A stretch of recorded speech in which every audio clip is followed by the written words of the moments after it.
Fevereiro de 1943.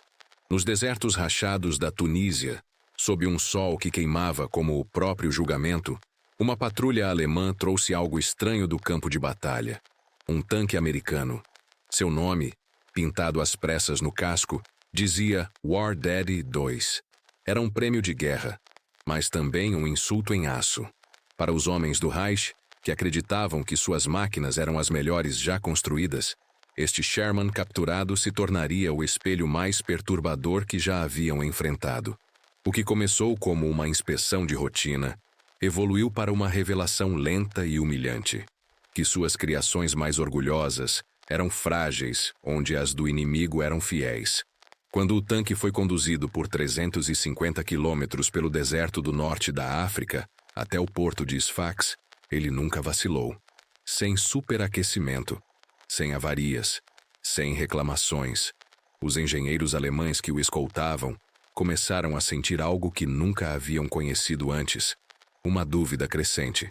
Seus panzers, símbolos de poder e precisão, não teriam sobrevivido a tal jornada.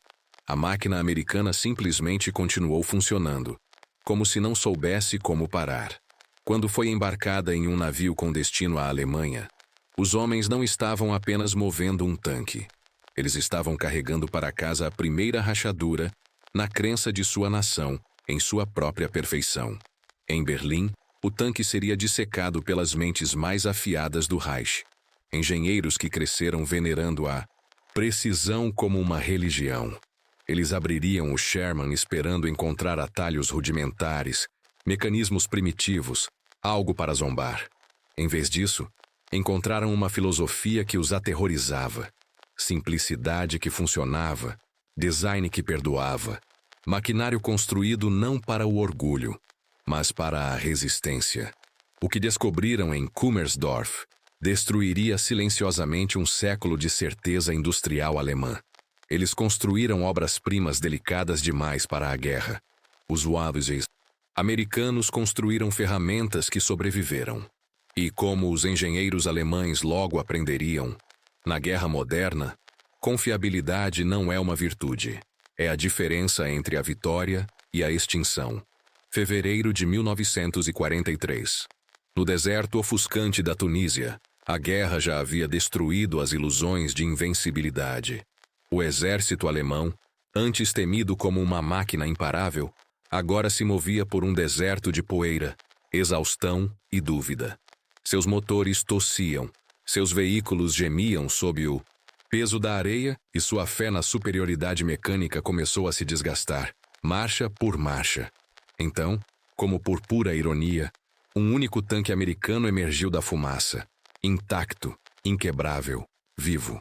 Seu nome, escrito em branco no casco verde, era War Daddy 2, e ele destruiria silenciosamente o que restava do orgulho alemão.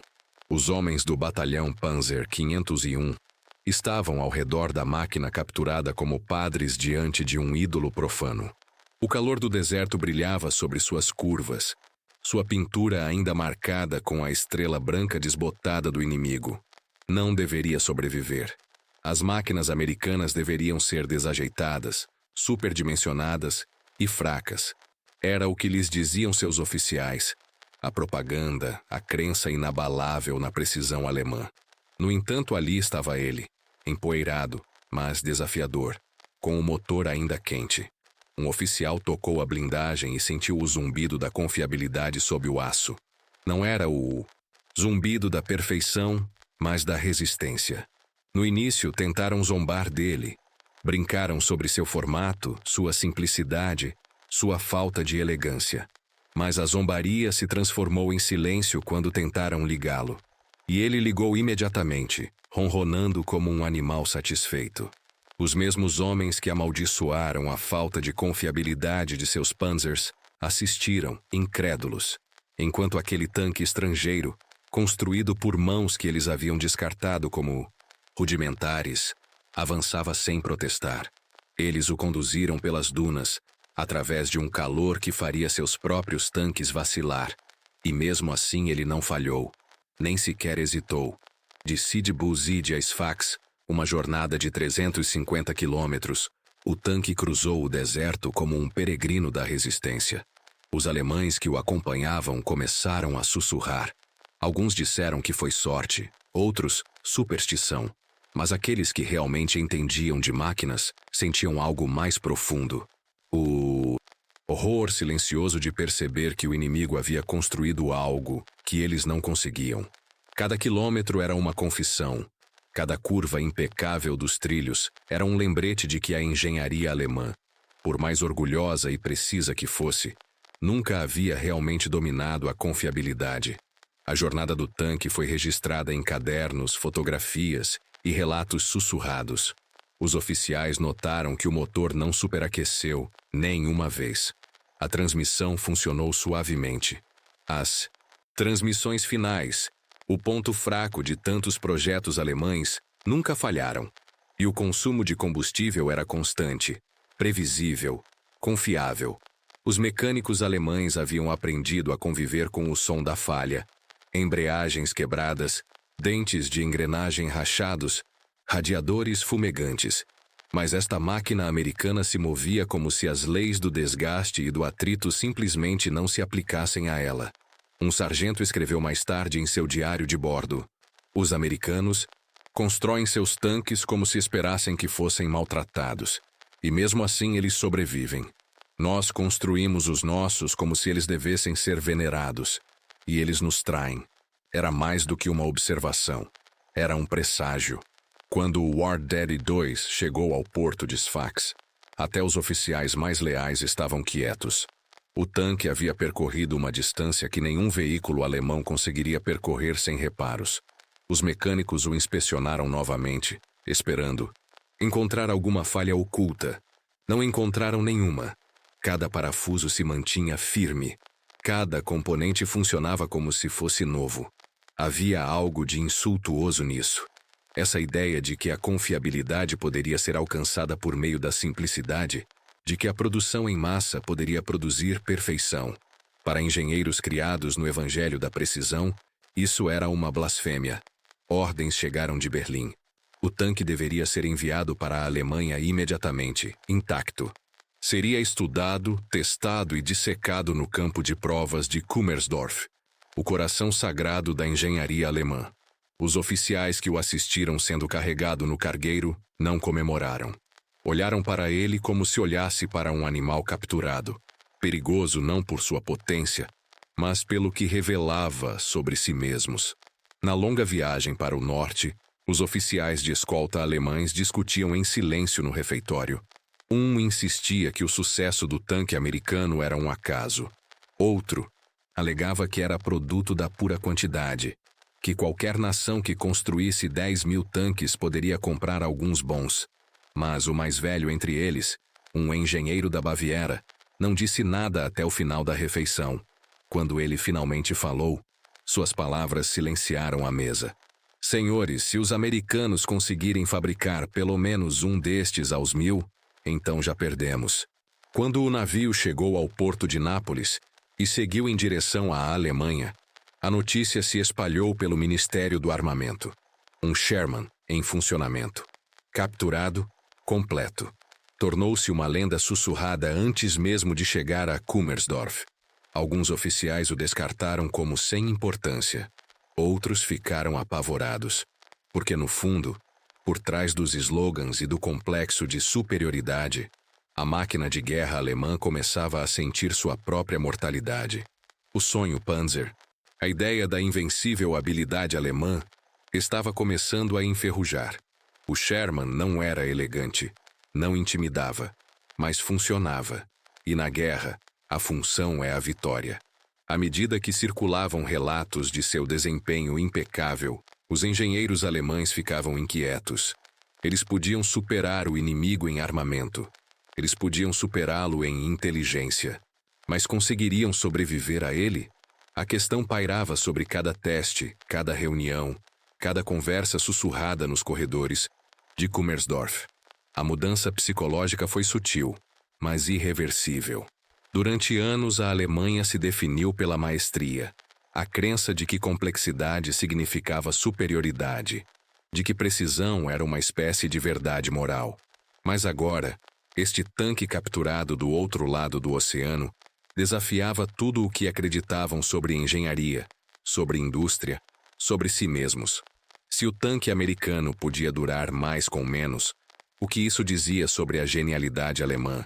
Seria seu brilhantismo, no fim das contas, sua maior fraqueza? Quando o War Daddy 2 avançou sobre solo alemão, coberto de poeira do norte da África, ele carregava mais do que aço e petróleo. Carregava humilhação, silenciosa, mecânica, inegável. E talvez, em algum lugar no fundo da mente daqueles que o viram chegar, também carregasse um aviso: que as guerras não são vencidas pelas máquinas mais complexas, mas pelas mais confiáveis. Que às vezes, o design mais simples esconde a inteligência mais profunda.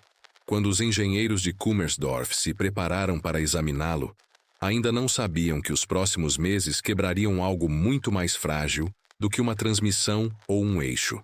Eles quebrariam a própria crença. O Sherman exporia a falha não no metal, mas na mentalidade. A falha de uma nação que confundiu perfeição com força e se viu derrotada por uma máquina que simplesmente se recusava a parar. E assim, naquela manhã fria em que o trem que transportava o War Daddy 2 passou por Brandemburgo, os engenheiros se reuniram na estação, com seus cadernos prontos, seu orgulho cuidadosamente organizado. Eles não comemoraram. Eles não sorriram. Apenas olharam para o tanque enquanto ele passava. Uma máquina de outro mundo, que não se importava com ideologia, filosofia ou orgulho nacional. Ela só se importava em funcionar. E funcionou perfeitamente. Eles não poderiam saber disso na época, mas o zumbido daquele motor americano era o som do futuro. E para aqueles que ouviram atentamente, era também o som de tudo em que acreditavam, começando a morrer. Quando o War Daddy 2 chegou a Kummersdorf, o coração dos campos de testes militares da Alemanha, ele entrou não apenas em uma instalação, mas em uma mentalidade. Atrás daqueles portões de ferro estava o orgulho da ciência alemã. Engenheiros que acreditavam ser os melhores do mundo, guardiões da pureza mecânica. Eles haviam construído máquinas de potência e beleza aterrorizantes, tanques que simbolizavam ordem, precisão e controle. Para eles, o Sherman não passava de uma curiosidade estrangeira, um erro industrial moldado por uma nação rudimentar obcecada pela produção em massa. No entanto, poucas horas após a inspeção, esses mesmos engenheiros começariam a questionar tudo o que acreditavam sobre engenharia, potência e propósito. O tanque foi levado para a baía de testes, com sua blindagem verde-oliva marcada pela areia do deserto. Engenheiros alemães o circundaram como cirurgiões em torno de um organismo desconhecido. Falavam em tom seco, suas canetas riscando pranchetas enquanto mediam cada parafuso, cada solda, cada costura. Para eles, a máquina parecia primitiva. As soldas não eram elegantes. As juntas da blindagem pareciam rústicas. Não havia arte nem orgulho estético. Um jovem engenheiro sussurrou: "Parece construído de forma descuidada." Seu superior, um homem mais velho com um monóculo com aro de aço, respondeu: "Então vamos ver como o descuido se comporta sob pressão." Eles começaram o exame. As escotilhas do Sherman foram abertas, revelando um interior que parecia quase insultuosamente simples. A transmissão, acessível com apenas alguns parafusos, removidos. O compartimento do motor amplo e limpo. As alavancas de controle leves e intuitivas. Para homens treinados para venerar a complexidade, isso era uma heresia. Eles acreditavam que qualidade significava dificuldade, que a maestria só poderia ser comprovada por meio da luta. Mas o Sherman desafiava essa crença. Tudo dentro dele parecia projetado para um soldado, não para um engenheiro. Não era uma máquina para ser admirada à distância. Era uma máquina feita para servir. Quando os testes começaram, algo inesperado aconteceu. O tanque funcionou suavemente. As marchas trocaram facilmente. A direção respondeu sem esforço e continuou funcionando, hora após hora, sem as paradas habituais para ajustes ou resfriamento. Os engenheiros franziram a testa, confusos.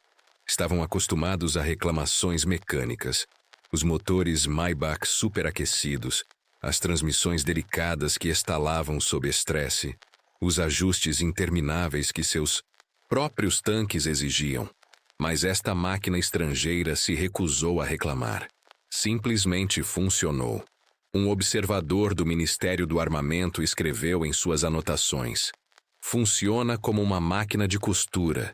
Que estranho, que anti-alemão." Por um momento, o silêncio no hangar de testes pareceu pesado. Alguns homens escondiam a surpresa por trás de um profissionalismo frio. Outros pareciam irritados, como se tivessem sido traídos por sua própria arte. Não era apenas uma falha técnica que sentiam, era emocional.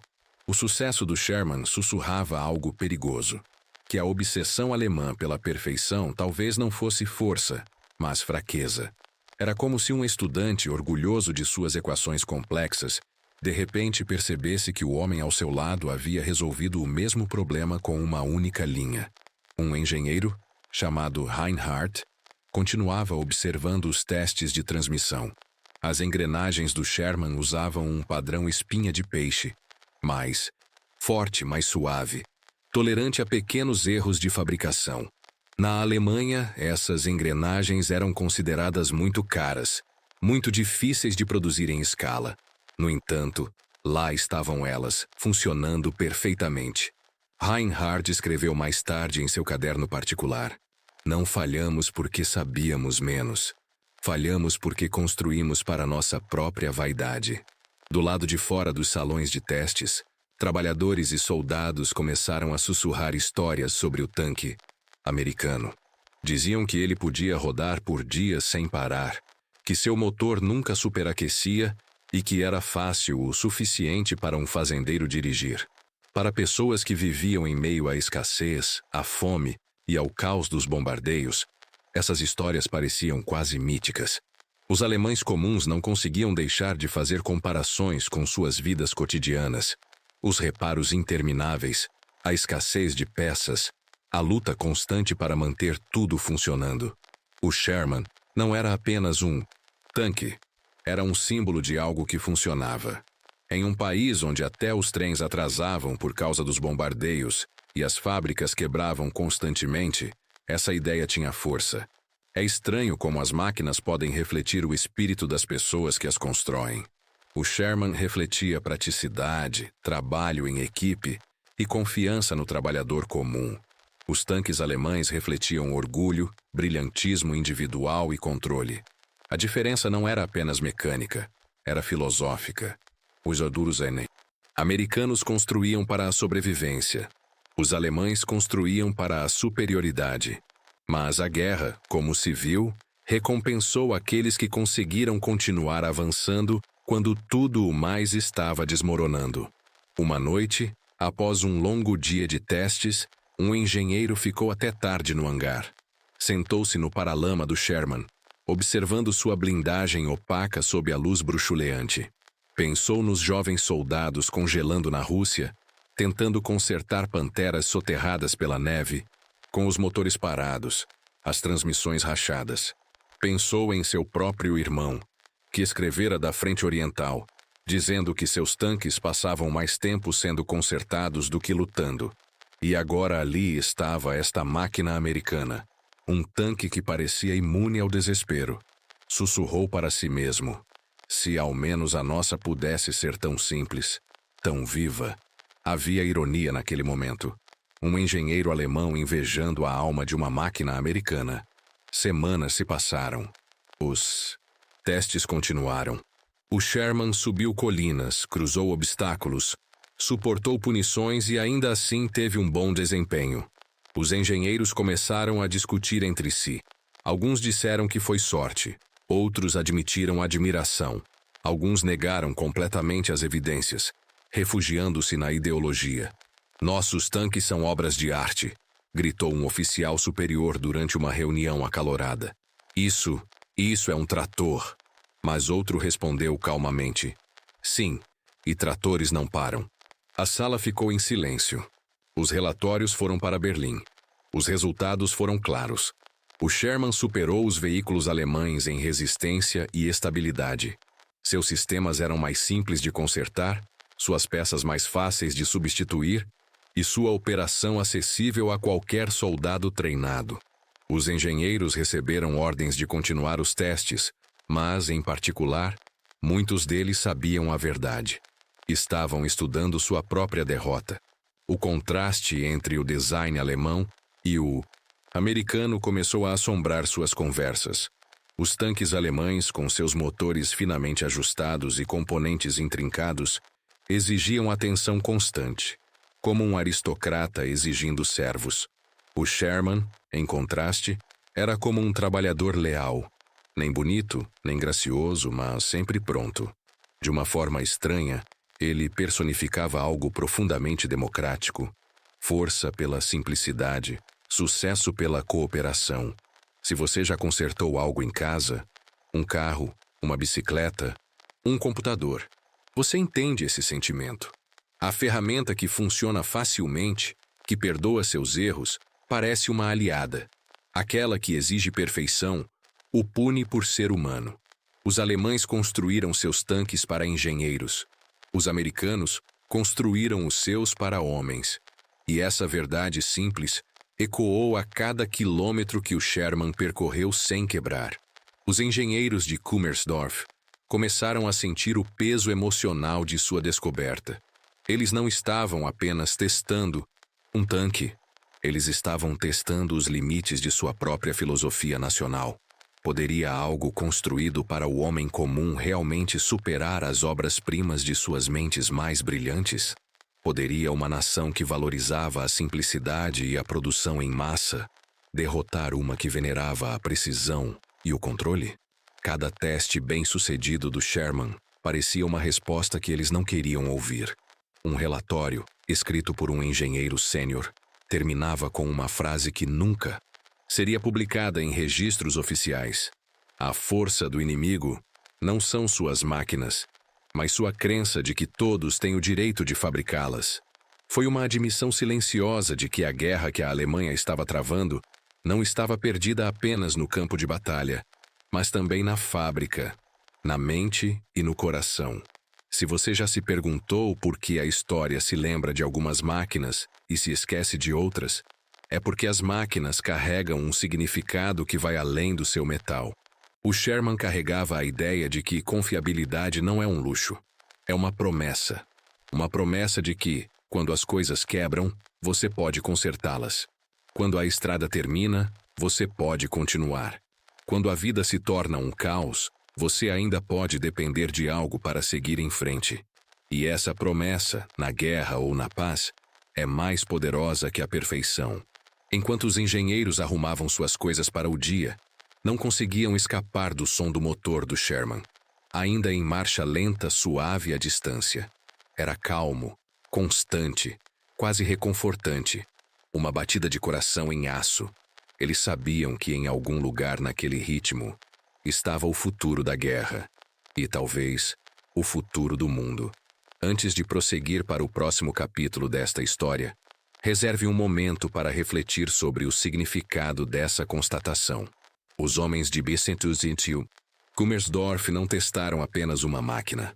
Eles confrontaram a verdade incômoda de que vencer exige humildade, não orgulho.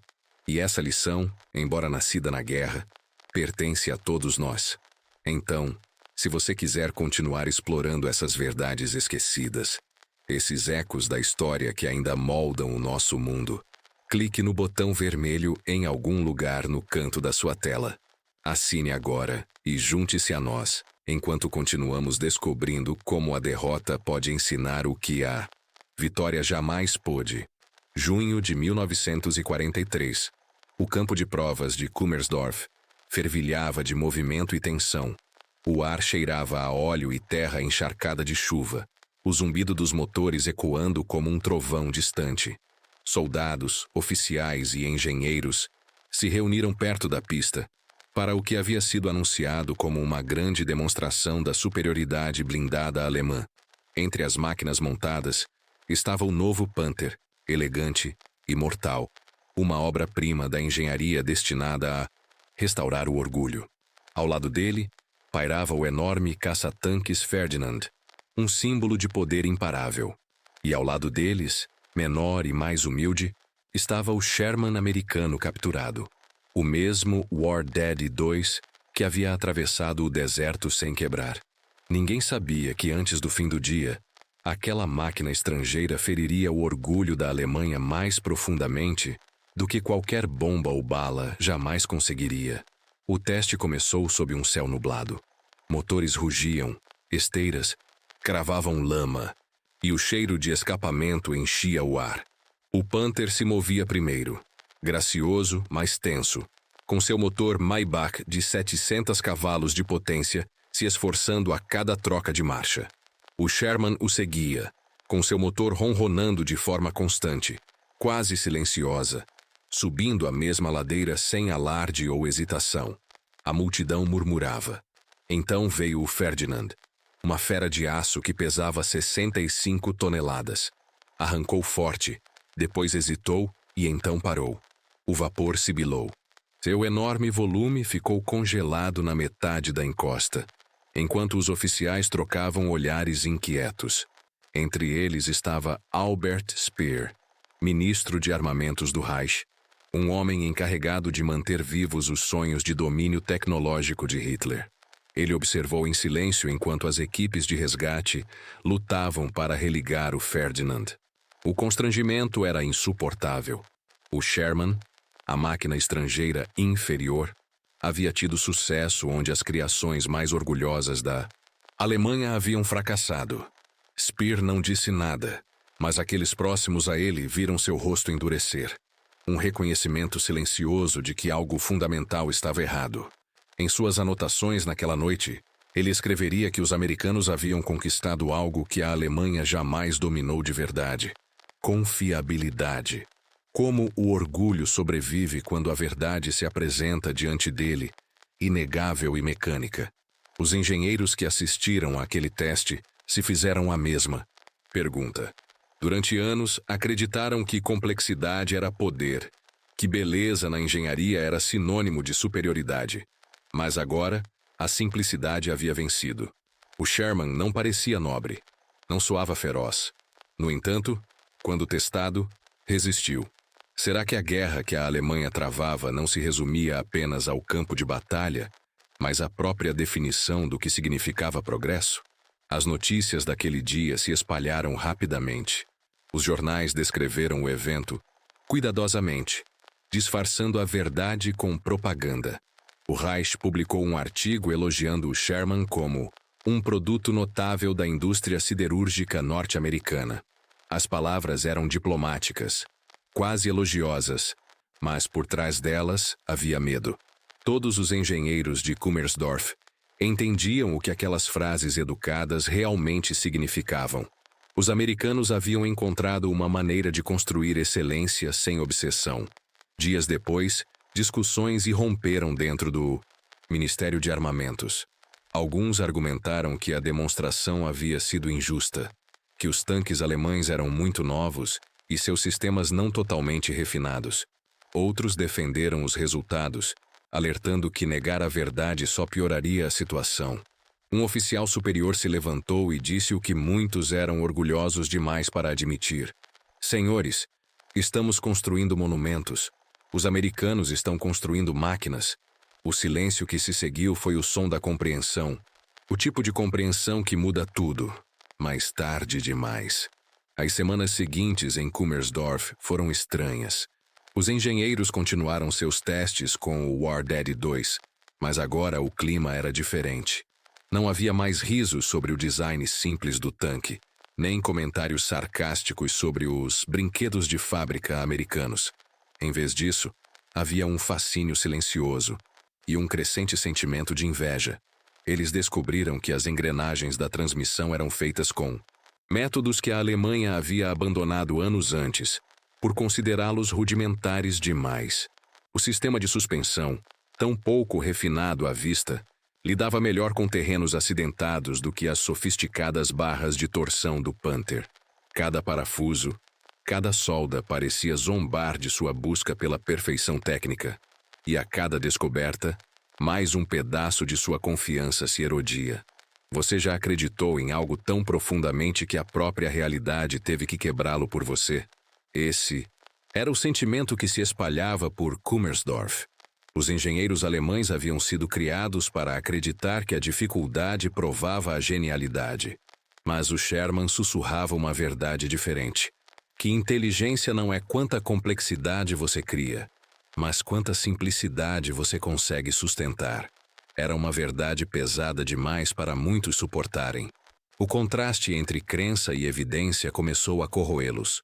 Cartas da linha de frente chegaram a Kummersdorf, descrevendo panteras quebrando antes de chegar à batalha, tigres encalhados por falhas na transmissão final, equipes abandonando veículos que não conseguiam se mover.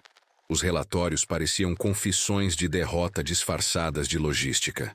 Cada um reforçava o que os engenheiros estavam testemunhando em primeira mão. A Alemanha estava perdendo não porque suas máquinas eram mais fracas, mas porque exigiam demais de homens que tinham muito pouco a oferecer.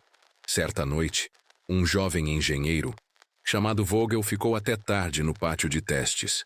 O Sherman permanecia em silêncio sob a luz fraca, o metal quente de um dia de testes. Vogel colocou a mão na blindagem e sentiu a leve vibração do motor esfriando. Lembrou-se de seu pai, um maquinista que certa vez lhe dissera: "As melhores ferramentas são aquelas que perdoam." As palavras o atingiram agora com uma clareza dolorosa. Os tanques alemães não perdoavam. Eles puniam seus usuários.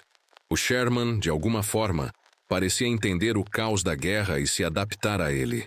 Vogel percebeu então que os americanos haviam construído algo não para engenheiros, mas para seres humanos. O que acontece com uma nação quando descobre que sua grandeza foi construída com base na ideia errada? Essa pergunta assombrava os homens de Kummersdorf. Eles começaram a ver o Sherman não como uma arma inimiga, mas como um mensageiro de um mundo diferente. Um mundo onde as máquinas existiam para servir, não para serem adoradas. Foi uma revelação silenciosa e perturbadora que os fez questionar seu próprio propósito. Se um tanque construído para o soldado comum pudesse superar seus desígnios sagrados, então, o que mais havia de errado em suas crenças? No final do verão, espalharam-se rumores de que o próprio Führer havia sido informado sobre os resultados dos testes do Sherman. Os engenheiros nunca viram o relatório que chegou até eles, mas ouviram sussurros. Hitler havia descartado as descobertas como irrelevantes, insistindo que a superioridade alemã residia no espírito, não no maquinário. No entanto, mesmo sua negação carregava uma corrente de medo. No fundo do maquinário do Reich, a dúvida se espalhava como óleo em um motor, lenta, invisível, imparável. O Sherman continuou funcionando. Atravessou lama, subiu colinas, suportou testes de estresse que deveriam tê-lo quebrado. Cada vez que terminava um teste, os alemães realizavam outro, mais punitivo. Era como se estivessem tentando fazê-lo falhar, tentando resgatar seu orgulho, provando que tudo tem um ponto de ruptura, mas o tanque se recusava a quebrar. Quanto mais eles pressionavam, mais ele parecia expor sua frustração. Tornou-se um símbolo de algo maior do que ele mesmo. Um desafio silencioso contra uma nação obcecada pela perfeição. E então veio a reviravolta inesperada. Certa manhã, enquanto os engenheiros se preparavam para outra rodada de testes, descobriram que um de seus tanques, um protótipo do Panther, havia sofrido uma falha mecânica durante a noite. Uma caixa de câmbio rachada novamente. Frustrado, um dos engenheiros seniores ordenou que o Sherman o rebocasse de volta ao galpão de manutenção. Ele o fez sem esforço. A visão era insuportável. O tanque americano, um prisioneiro de guerra, resgatava o orgulho da Alemanha. Ninguém falou enquanto ele passava. A humilhação foi completa. Às vezes a verdade se revela não com o barulho, mas com o silêncio. O silêncio de homens que percebem que o mundo que construíram não faz mais sentido. Kummersdorf tornou-se esse silêncio. Os engenheiros continuaram suas tarefas, escreveram seus relatórios, mas algo havia mudado em seus olhos. Eles haviam visto os limites de sua perfeição. Eles haviam visto o poder da praticidade. E, embora nunca dissessem isso em voz alta, eles sabiam. Os americanos já haviam vencido algo maior do que uma batalha. Eles haviam vencido o futuro. A história, daquele dia, daquele tranquilo campo de testes nos arredores de Berlim, não virou manchete. Mas, na memória daqueles que estavam lá, marcou o momento em que o orgulho começou a se render à verdade. E talvez essa rendição tenha sido o início da sabedoria. O tipo de sabedoria que só vem depois que tudo em que você acredita foi provado errado. No final de 1943, a verdade não podia mais ser escondida atrás da fumaça da propaganda ou do orgulho de velhos engenheiros. Os relatórios vindos de Kummersdorf eram frios e estatísticos, desprovidos de emoção, mas carregados de significado. O Sherman, o tanque que os alemães outrora desprezaram como rudimentar e não refinado, superou suas próprias máquinas em todos os aspectos mensuráveis. Enquanto o Tiger e o Panther percorriam em média 150 quilômetros antes de uma grande falha mecânica, o Sherman percorria em média quase 600. Enquanto os tanques alemães precisavam de manutenção complexa após cada batalha, o Sherman precisava de pouco mais do que óleo e combustível. Não era mais rápido, não era mais forte, mas durava mais. E em uma guerra que consumia homens e máquinas mais rápido do que podiam ser substituídos, a longevidade era a arma mais mortal de todas. Os engenheiros tentaram racionalizar. Disseram que os americanos tinham mais fábricas, mais recursos, mais aço. E era verdade. Em 1943, os Estados Unidos produziam mais de 8,000 tanques por mês, enquanto a Alemanha lutava para montar algumas centenas. Mas mesmo esse fato não explicava por que as máquinas americanas funcionavam melhor. Nas ruínas de sua lógica, uma percepção mais sombria começou a crescer. A força do inimigo não estava apenas nos números, mas na filosofia. Os americanos construíam para soldados. Os alemães construíam para o espetáculo. Os memorandos internos do escritório de armamentos refletiam um pânico crescente disfarçado de análise. Um relatório concluía: o equipamento americano reflete uma mentalidade de democracia mecânica. Cada peça pode ser substituída. Cada homem pode operar. Cada erro pode ser perdoado. Não era um elogio, mas soava como um. Outro relatório admitia discretamente que o esforço de guerra alemão não conseguia sustentar sua própria complexidade. Peças de reposição para os Tigers levavam meses para serem produzidas. Fábricas eram bombardeadas. Linhas de suprimentos eram estranguladas. Mesmo quando os tanques chegavam à frente de batalha, muitos quebravam antes mesmo de entrarem em combate. Os dados pintavam um quadro brutal. De cada 10 tanques alemães construídos, 6 eram perdidos por falha mecânica, não em combate. Em contraste, os tanques americanos e britânicos permaneceram operacionais 3 vezes mais. Na frente oriental, a situação era ainda pior. Temperaturas abaixo de 20 graus congelavam os delicados motores dos veículos alemães. O óleo engrossava. As transmissões rachavam. O sistema hidráulico falhava. O Sherman, em comparação, dava partida todas as vezes. Relatórios soviéticos de unidades capturadas descreviam o tanque americano como indiferente ao frio. Os engenheiros alemães que leram esses relatórios sentiram descrença e inveja. Como uma máquina tão simples poderia suportar condições que destruíam sua precisão?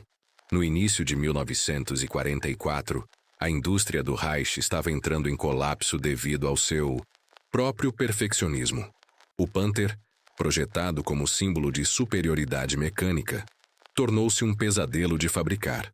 Cada um exigia mais de 150.000 horas-homem para ser construído, e ainda assim, 40% saíam da fábrica com defeitos. O Tiger II era ainda pior. Seu peso destruía seu próprio sistema de transmissão. Sua transmissão falhava a cada 30 horas, e ele consumia combustível que não existia mais. Enquanto isso, do outro lado do Atlântico, as linhas de montagem americanas Construíam Shermans em um ritmo que parecia impossível. Um a cada 20 minutos. Cada um saía da linha pronto para a guerra, intercambiável, sustentável e substituível. A Alemanha construiu obras-primas. Os Estados Unidos construíram impulso. Em Kummersdorf, o clima ficou sombrio. Os engenheiros ainda realizavam testes no War Daddy 2, mas agora seus dados estavam obscurecidos pelo desespero. Eles sabiam que nenhuma reformulação poderia consertar o que estava quebrado em sua ideologia. Mesmo quando copiaram elementos do Sherman, suas tolerâncias mais amplas, seus sistemas modulares, não conseguiram replicar seu espírito. A máquina não era apenas um produto da indústria. Era o reflexo de uma cultura que valorizava a funcionalidade acima da glória, o trabalho em equipe acima do orgulho. À medida que os aliados avançavam para o oeste através da França, os engenheiros recebiam novos relatórios de campo que os atingiram como golpes físicos. Os desembarques na Normandia inundaram a Europa com milhares de Shermans. Eles não eram invencíveis. Os canhões alemães destruíram muitos. Mas para cada Sherman perdido, outros 2 chegavam. O campo de batalha tornou-se um exemplo vivo da inevitabilidade industrial. As tripulações dos tanques alemães começaram a se referir a eles amargamente como gafanhotos de ferro. No entanto, em particular, alguns admitiam um respeito relutante. O Sherman podia queimar, mas antes disso sempre reagia.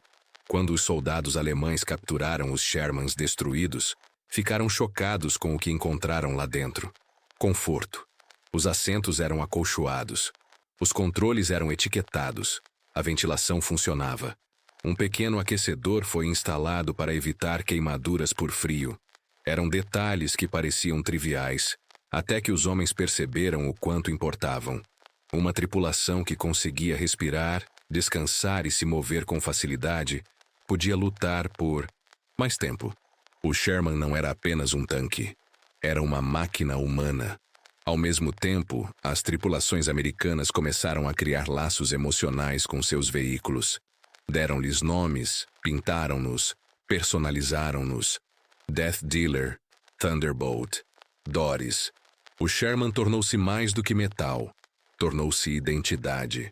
Os soldados alemães, em contraste, tratavam suas máquinas com reverência e medo.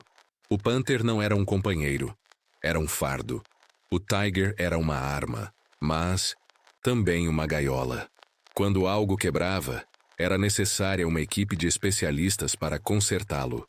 Quando o Sherman quebrava, um único mecânico conseguia fazer o trabalho em 1 hora. Na virada de 1944 para 1945, as estatísticas tornaram-se insuportáveis. A Luftwaffe havia perdido o controle dos céus e os bombardeiros aliados reduziram as cidades alemãs a escombros. Fábricas que antes produziam Panzers agora estavam em ruínas. Em janeiro de 1945, a Alemanha conseguiu produzir apenas 436 tanques. Os Estados Unidos produziram mais de 2.500. Os números por si só já contavam a história. Mas a verdade mais profunda residia na filosofia. A Alemanha havia construído máquinas que não sobreviveriam à imperfeição da guerra. Os Estados Unidos haviam construído máquinas que aceitavam a imperfeição como parte da vida. Os engenheiros que antes zombavam do Sherman agora assistiam às suas próprias criações queimarem nos campos da França e da Polônia. Começaram a coletar os poucos dados que podiam dos destroços. Alguns até escreveram cartas particulares aos seus homólogos aliados após a guerra, expressando admiração. Uma dessas cartas, encontrada anos depois em arquivos, dizia: "Seu tanque não era bonito, mas era honesto. Os nossos foram construídos para os deuses. Os seus foram construídos para os homens."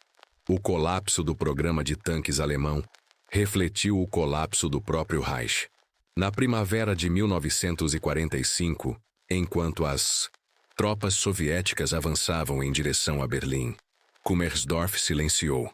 Os laboratórios foram esvaziados. Os engenheiros destruíram seus registros ou fugiram. O War Daddy 2 foi deixado para trás, ainda operacional. Sobreviveu a todos os testes, a todas as inspeções, a todas as humilhações que lhe foram infligidas. Quando os soldados soviéticos entraram no complexo, encontraram-no estacionado impecavelmente ao lado de um Tiger Zugou destruído. O simbolismo era tão perfeito que alguns pensaram que devia ter sido proposital. E, no entanto, mesmo com o império desmoronando, algo extraordinário acontecia na mente desses mesmos engenheiros alemães. Pela primeira vez, eles começaram a ver o fracasso como uma forma de educação. Perceberam que o futuro não pertenceria àqueles que construíssem as máquinas mais complexas, mas sim àqueles que construíssem as mais confiáveis. Este foi o início de uma nova ideia, a filosofia que mais tarde definiria a engenharia alemã do pós-guerra. Após a guerra, muitos desses engenheiros encontraram trabalho em projetos de reconstrução. Alguns foram trazidos para os Estados Unidos. Outros permaneceram no que se tornaria a Alemanha Ocidental. As lições de Kummersdorf não morreram. Elas se transformaram. Os engenheiros que testaram o Sherman aplicaram o que aprenderam às indústrias civis. Os mesmos homens que outrora construíram armas começaram a projetar carros, ferramentas e máquinas para a paz. O milagre alemão do pós-guerra, a ascensão da Volkswagen, Mercedes-Benz e Siemens, nasceu das cinzas dessa humilhação. A obsessão pela precisão permaneceu, mas agora era temperada pela praticidade. A perfeição aprendera a servir à confiabilidade. Enquanto isso, o próprio Sherman se tornou uma lenda, embora não por sua beleza ou potência.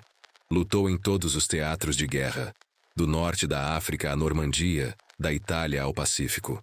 Em 1945, mais de 49, 600 unidades haviam sido construídas.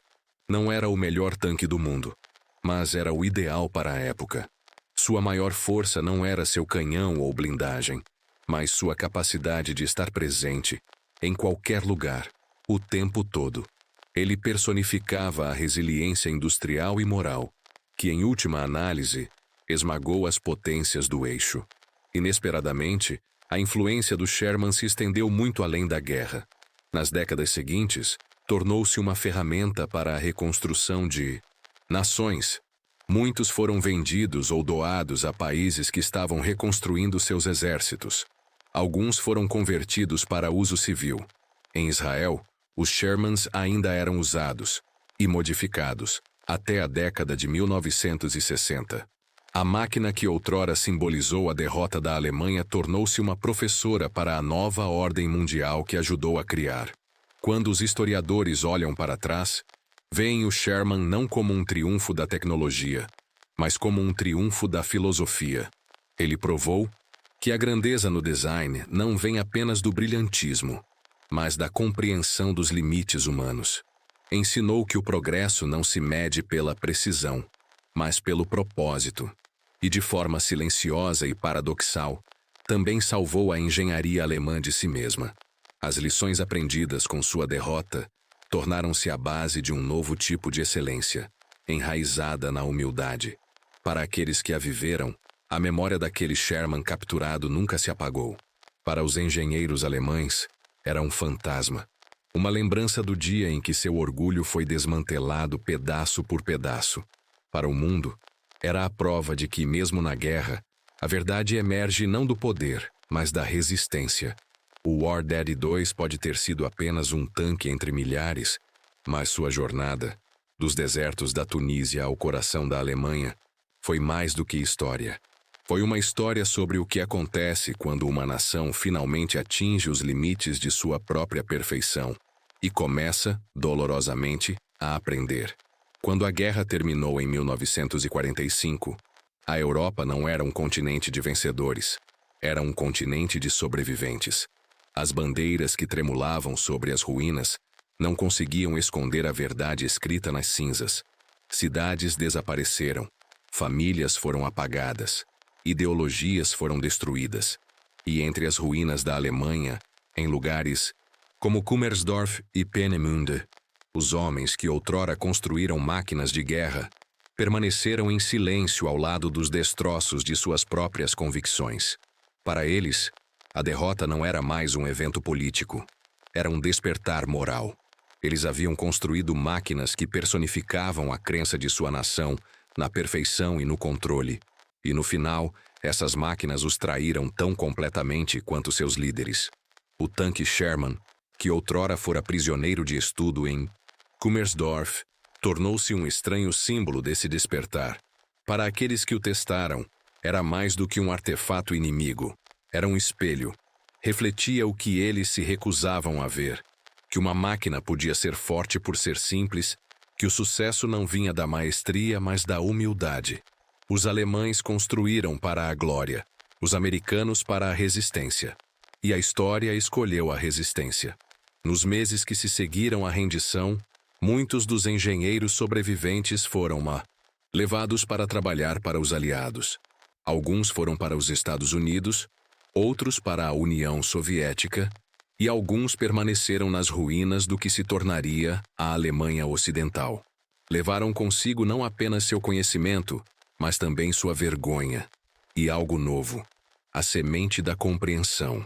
Pela primeira vez viram que o futuro da engenharia não poderia ser governado pelo ego. Tinha que servir à humanidade, não à ideologia. Foi uma revelação dolorosa, mas talvez a mais importante do século XX. O mundo que emergiu da guerra estava dividido, mas também reconstruído. Estradas, fábricas e cidades renasceram dos escombros, e em suas plantas estavam os fantasmas de erros passados. As lições de Kummersdorf moldaram tudo o que se seguiu. Os novos tanques alemães, o Leopard 1 e o 2, não eram monumentos à perfeição, mas ao equilíbrio. Cada parafuso, cada junta, cada escolha de design foi feita com a mesma filosofia silenciosa que o Sherman havia personificado. Confiabilidade acima do orgulho. Era como se os derrotados tivessem tomado a sabedoria do inimigo e a transformado em redenção. Há algo profundamente humano nessa transformação. Perder tudo e ainda encontrar significado na perda, aprender com a derrota em vez de negá-la, é uma vitória do espírito. Os engenheiros alemães, despojados de suas ilusões, começaram a construir novamente. Mas, desta vez, construíram de forma diferente. Carros que as pessoas comuns podiam pagar. Máquinas que podiam ser consertadas manualmente. Sistemas que valorizavam a longevidade em detrimento do luxo. A guerra havia quebrado sua arrogância, mas também lhes dera uma segunda chance de criar com consciência. Quando olhamos para o mundo moderno, os carros nas estradas, as turbinas no céu, as máquinas que moldam nossas vidas, ainda podemos traçar uma linha que remonta àquele tanque capturado em 1943. War Daddy 2 não foi apenas uma curiosidade mecânica. Foi um ponto de virada na forma como a humanidade pensava sobre a tecnologia em si. Ensinou a uma geração que o brilhantismo sem empatia leva apenas à destruição, que a perfeição buscada por si só se torna autodestruição. A verdadeira força não reside na dominação, mas na durabilidade. Ainda hoje, as ruínas de Kummersdorf permanecem, cobertas de mato, silenciosas, repletas de fragmentos de ferro e sonhos esquecidos. Os turistas que as visitam dizem que o ar ali é pesado, como se o chão ainda se lembrasse. Em algum lugar sob aquele solo, pedaços do Sherman ainda podem repousar, enterrados sob décadas de poeira. Mas o que ele deixou para trás não é ferrugem, é sabedoria. O tipo que não pode ser fabricado, apenas conquistado com sofrimento. A história tem uma maneira cruel de ensinar. Os homens que perderam a guerra frequentemente a entendiam melhor do que aqueles que a venceram. Eles aprenderam que nenhum império, nenhuma máquina, nenhuma ideologia pode sobreviver à simples verdade da resistência humana.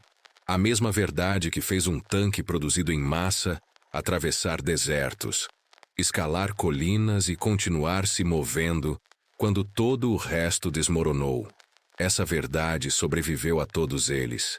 E talvez seja isso que torna esta história mais do que apenas história. É um reflexo de nossas próprias vidas. Quantas vezes construímos coisas complexas demais para sustentar, ou buscamos a perfeição apenas para encontrar o vazio?